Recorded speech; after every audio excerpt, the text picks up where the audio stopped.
Andani MPM 18110-119 Program Studi Pendidikan Agama Islam. Saya peserta PPL kelompok 57 dari Universitas Islam Negeri Raden Intan Lampung dengan DPL Bapak Satria Adi Pradana MPD. Video ini dibuat untuk memenuhi tugas praktik pengalaman lapangan di MTS Hidayatul Islamiyah dengan materi sholat fardu 5 waktu.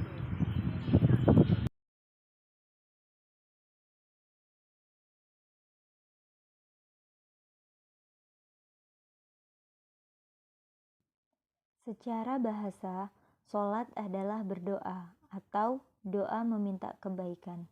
Hal ini terkandung di dalam Al-Quran Surat At-Taubah ayat 103 yang berbunyi, A'udzu billahi minasyaitonir rajim. Bismillahirrahmanirrahim. Wa sholli 'alaihim inna sholataka sakallahum. Yang artinya, dan berdoalah untuk mereka, sesungguhnya doamu itu menumbuhkan ketentraman jiwa bagi mereka. Sedangkan secara istilah, sholat merupakan semua perkataan dan perbuatan tertentu yang dimulai dari takbir dan diakhiri dengan salam. Seluruh umat Islam diwajibkan melaksanakan sholat fardu 5 waktu dalam sehari semalam.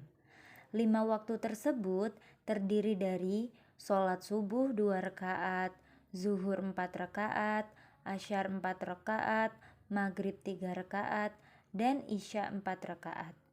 Jadi, total rakaat dalam sehari semalam sebanyak 17 rakaat.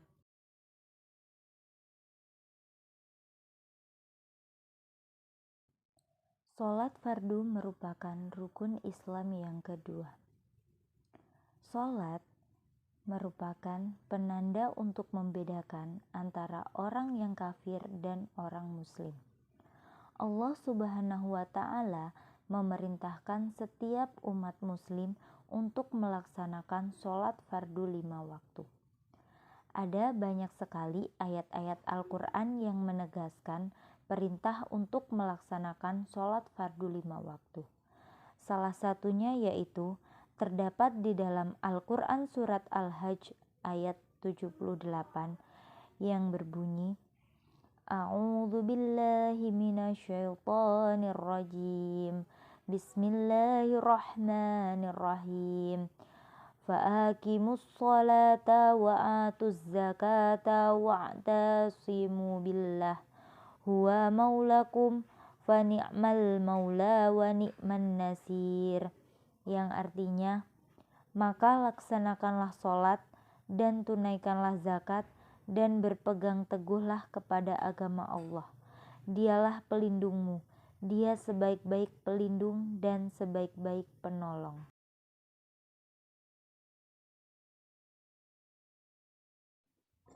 Syarat wajib merupakan ketentuan-ketentuan yang berakibat dengan diwajibkannya melaksanakan sholat.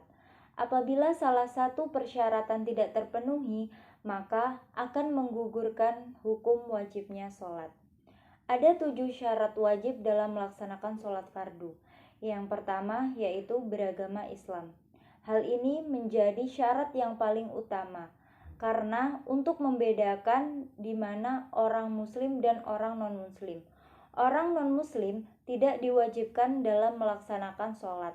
Ia tidak dituntut untuk melaksanakan sholat sampai ia masuk ke dalam Islam. Yang kedua, telah memasuki akil balik. Akil balik merupakan usia memasuki dewasa di mana untuk yang laki-laki ditandai dengan keluarnya air mani atau mimpi basah, dan yang wanita ditandai dengan keluarnya darah haid. Yang ketiga yaitu berakal sehat atau tidak gila. Yang keempat, tidak sedang haid atau nifas.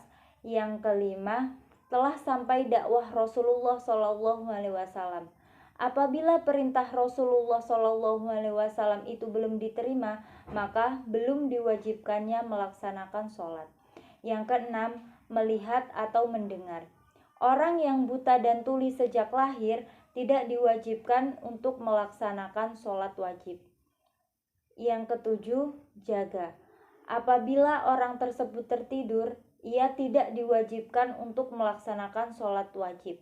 Akan tetapi, setelah ia terbangun dari tidur, ia harus mengqodok sholatnya. Sedangkan syarat sah sholat adalah ketentuan-ketentuan yang harus terpenuhi sebelum melaksanakan sholat. Apabila salah satu syarat tidak terpenuhi, maka sholatnya tidak akan sah. Syarat sah sholat dibagi menjadi 14, yaitu yang pertama, beragama Islam, baik laki-laki maupun perempuan. Yang kedua, mumayyiz. Mumayyiz yaitu orang yang bisa membedakan mana yang baik dan mana yang tidak baik, mana yang kotor dan yang bersih, dan lain sebagainya. Yang ketiga yaitu tidak hilang akalnya atau gila. Yang keempat, sudah memasuki waktu sholat. Yang kelima, suci dari hadas, baik hadas kecil maupun hadas besar. Yang keenam, suci dari najis, baik najis mukhafafah, mutawasitoh, maupun mukhaladoh. Yang ketujuh, menutup aurat. Aurat bagi kaum laki-laki yaitu dari pusar sampai dengan lutut. Sedangkan aurat bagi kaum wanita yaitu dari ujung kaki sampai ujung kepala, kecuali pergelangan tangan dan muka. Syarat yang selanjutnya yaitu menghadap ke arah kiblat. Syarat yang ke-9 yaitu berniat akan melaksanakan sholat. Syarat yang ke-10 tertib atau berurutan dalam melaksanakan rukun sholat. Syarat yang ke-11 muwalah atau tidak terputus-putus dalam melaksanakan setiap rukun-rukun sholat. Syarat yang ke-12 yaitu tidak berbicara kecuali membaca bacaan sholat. Syarat yang ke-13 yaitu tidak banyak bergerak kecuali gerakan sholat. Syarat yang terakhir yaitu tidak sedang makan, minum, ataupun mengunyah hal-hal yang bisa membatalkan atau tidak sahnya sholat.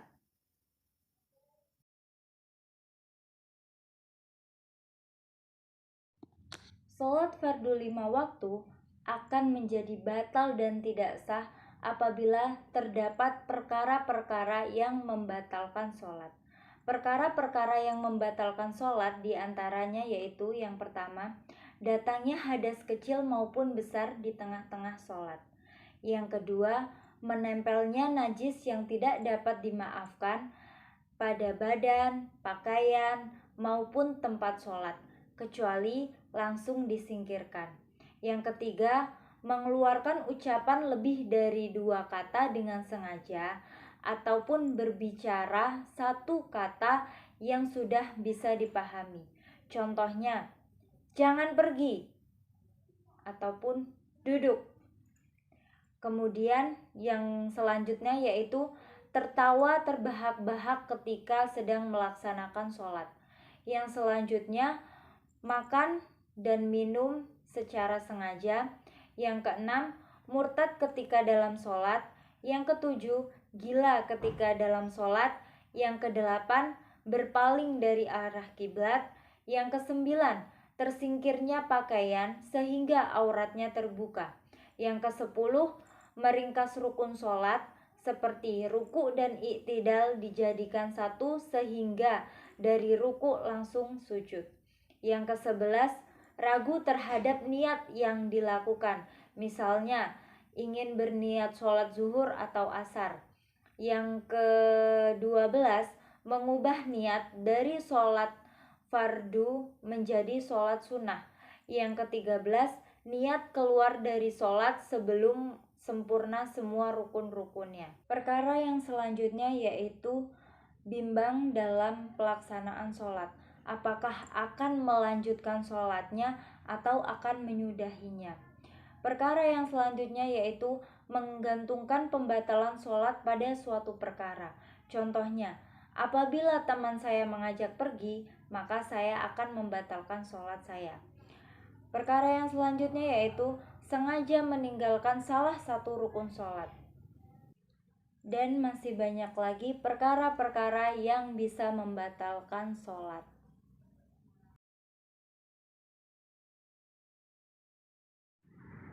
Rukun sholat fardu 5 waktu ada 13. Yang pertama, membaca niat. Niat wajib dibaca dalam hati. Apabila dilafalkan, itu sunnah. Contoh bacaan dari niat yaitu apabila kita ingin berniat melaksanakan sholat subuh, yaitu dengan membaca niat usolli fardul subhi rakaataini mustaqbilal kiblati ada'am ma'muma lillahi ta'ala. Itu untuk sholat subuh yang berjamaah. Apabila sholat subuh dilakukan dengan sendiri atau individu, bisa dengan membaca usolli fardul subhi rakaataini mustaqbilal kiblati ada'a lillahi ta'ala. Adapun rukun yang kedua yaitu berdiri dengan tegak. Apabila tidak bisa berdiri, bisa dilakukan dengan duduk. Apabila tidak bisa duduk, bisa dilakukan dengan berbaring. Dan jika tidak bisa berbaring, bisa dilakukan dengan isyarat atau dengan mengedipkan mata. Rukun yang ketiga yaitu membaca surat Al-Fatihah. Rukun yang keempat, ruku. Adapun bacaan dari ruku yaitu Subhana Rabbiyal Azimi wa bihamdi dibaca sebanyak 3 kali. Adapun rukun yang selanjutnya yaitu i'tidal dengan tumakninah. Adapun bacaan dari i'tidal yaitu Samiallahu liman hamidah Rabbana lakal hamdu mil'us samawati wa mil'ul ardi wa mil'u masita min syai'in ba'du. Rukun yang selanjutnya yaitu sujud dengan tumakninah. Adapun bacaan dari sujud yaitu Subhana Rabbiyal a'la wa bihamdi dibaca sebanyak 3 kali. Rukun yang selanjutnya yaitu duduk di antara 2 sujud dengan tumakninah. Adapun bacaan duduk di antara 2 sujud dengan tumakninah yaitu Rabbik firli warhamni wajburni warfa'ni warzukni wahdini wa'afini wa'fu'ani. Rukun yang selanjutnya yaitu duduk tasyahud awal atau akhir. Rukun yang selanjutnya membaca doa tasyahud. Adapun bacaan dari doa tasyahud yaitu At-tahiyatul mubarakatus sholawatut thayyibatulillah. Assalamu alayka ayyuhan nabi wa rahmatullahi wa barakatuh. Assalamu alayna wa ala ibadillahi sholihin. Asyhadu an la ilaha illallah wa asyhadu anna muhammadur rasulullah. Rukun yang selanjutnya yaitu membaca sholawat Nabi Muhammad SAW. Adapun bacaannya yaitu Allahumma sholli ala Sayyidina Muhammad wa ala ali Sayyidina Muhammad kama sholaita ala Sayyidina Ibrahim wa ala ali Sayyidina Ibrahim wa barik ala Sayyidina Muhammad wa ala ali Sayyidina Muhammad kama barakta ala Sayyidina Ibrahim wa ala ali Sayyidina Ibrahim fil alamina innaka hamidum majid. Rukun yang selanjutnya atau yang ke-12 yaitu membaca salam dengan menoleh ke kanan. Yang pertama dengan bacaan Inni as'aluka fawza bil jannah dan menoleh ke kiri dengan membaca Inni as'aluka najatan minan nar wal afa indal hisab. Dan rukun yang terakhir atau yang ke-13 yaitu tertib. Rukun sholat harus dilakukan secara berurutan atau sistematis. Tidak boleh dengan acak-acakan atau dilompat-lompat.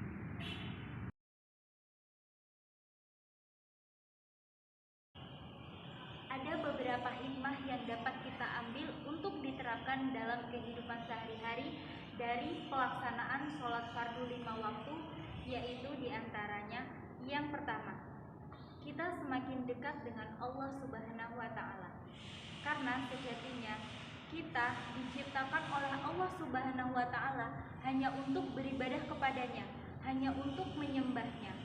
Allah Subhanahu wa Ta'ala berfirman dalam Quran surat Al-An'am ayat 162 yang berbunyi A'udzubillahi minasyaitonirrajim. Bismillahirrahmanirrahim.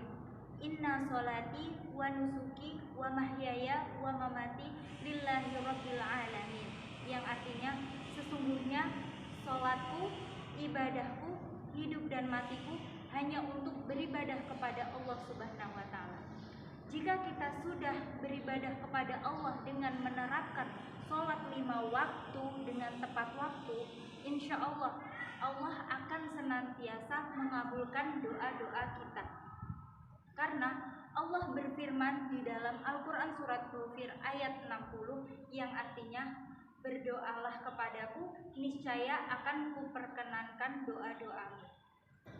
Hikmah yang selanjutnya yaitu hati menjadi tentram, pikiran menjadi damai, tenang, hidup terasa lebih indah karena senantiasa mengingat Allah Subhanahu wa Ta'ala dengan tidak meninggalkan sholat fardu 5 waktu.